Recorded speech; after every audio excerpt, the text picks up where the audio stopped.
अखेर नानांनी घरातल्या सगळ्यांना हे सत्य सांगितलंच की मला जिन्यावरून जानकीने नाही तर ऐश्वर्याने ढकललं होतं. आणि मग जेव्हा नाना ऐश्वर्याचं हे सत्य घरातल्या सगळ्यांना सांगतात तेव्हा घरातले सगळेजण ऐश्वर्यावर भयंकर चिडतात. सुमित्रा सुद्धा ऐश्वर्यावर खूप चिडलेली असते.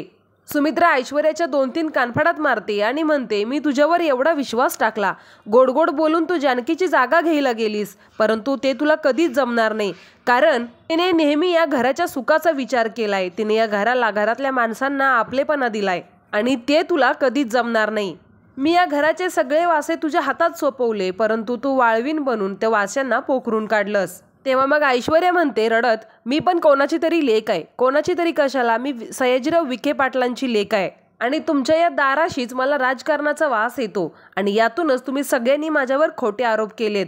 नानांना जर का माहित होतं की त्यांना जानकीने ढकललं नाही, मग नानांनी जानकीकडे बोट का केलं होतं? सांगा आता, सगळ्यांनी सांगा की नानांनी मग जानकीकडे बोट का केलं होतं? कारण मी सांगते, नानांना आता काहीच आठवत नाही आणि नानांची जर पाठ होती तर नानांना कसं कळलं की नानांना ढकलणारी नेमकी कोण होती ते? नाना खोटं बोलतायत, नाना खोटे आरोप करतायत माझ्यावर आणि ही जानकी सुद्धा खोटारडी, कारण मी तिला माझ्या डोळ्यांनी बघितलं होतं नानांना जिन्यावरून ढकलताना. तेव्हा मग जानकी उगाचच मुद्दाम ऐश्वर्याला उकसावत म्हणते, जर मी नानांना ढकललं होतं तर ती शाल मग तुझ्या हातात कशी होती?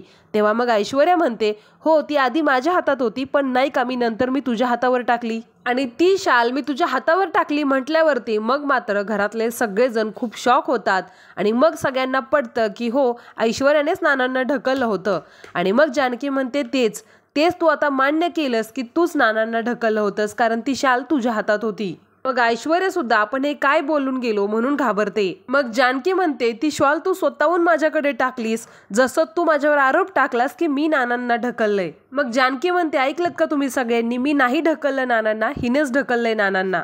आणि ही सगळ्यांना ओरडून सांगते की मी नानांना ढकललंय, जानकीने नानांना ढकललंय.